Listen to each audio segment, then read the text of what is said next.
Hi friends, সবাই কেমন আছো? আশা করি সবাই সুস্থ আছো, ভালো আছো, আনন্দে আছো। হ্যাপি হোম লাইফের আরেকটা নতুন এপিসোডে তোমাদের সকলকে স্বাগত। আজকে আমি ভাবলাম আমি একটা বাড়িতে থাকা উপকরণ, এই যে আলু, এটা দিয়ে একটা খুব সুন্দর একটা ছোট্ট একটা রেসিপি বাড়ির জন্য বানাচ্ছি। তাই ভাবলাম আমার বন্ধুদের জন্য একটু শেয়ার করি। চলো দেখিনি কি করে রেসিপিটা বানাই।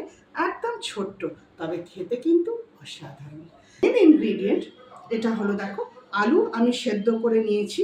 আর একটু যদি বড় পিস হয়, এমনি হাত দিয়েই সামান্য রাফলি ভেঙে নিতে পারবে। এরকম করে ভেঙে নিলেও হবে বা একটু বড় থাকলেও হবে, কোনোটাতে কোনো অসুবিধে নেই। তো চলো রেসিপিটা আমরা আগে এগোই। এই যে আমি এসে গেছি রান্নাঘরে। এবারে আমি গ্যাস অন করে আমি কড়াই বসিয়ে দিয়েছি।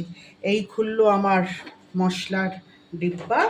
আর তার থেকে এই যে দেখো, আমার রেসিপিতে যেটা দরকার হবে, এক ছোট চামচ, 1 টিস্পুন থেকেও ছোট বলতে পারো, ধনে, গোটা ধনে। আর লেভেলস হাফ টিস্পুন গোটা মৌরি। আর অল্প একটুখানি ব্ল্যাক পেপার, 4-5টা দানা ব্ল্যাক পেপার। আমরা একটু ড্রাই রোস্ট করব, আর তারপরে সেটাকে আমরা ক্রাশ করে নেব।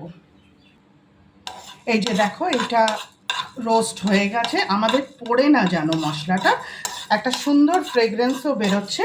এবার এই পরিস্থিতিতে আমি এইটাকে ঠান্ডা হওয়ার জন্য রেখে দেবো। ঠান্ডা হলে এটাকে আমি হাফ ক্রাশ করে নেব।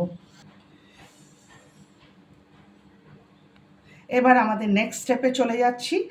ওই কড়াইয়েই আমার তেল, সর্ষের তেল দিয়েছি। সর্ষের তেলটা গরম হয়ে গেলে পরে আমি আলুগুলোকে একটু ফ্রাই করে নেব।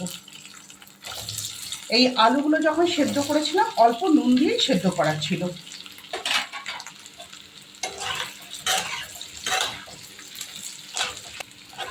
এই যে আলুগুলো হালকা ভাজা হয়ে গেছে। এবার এই পরিস্থিতিতে আমি আলুগুলোকে নামিয়ে নেব।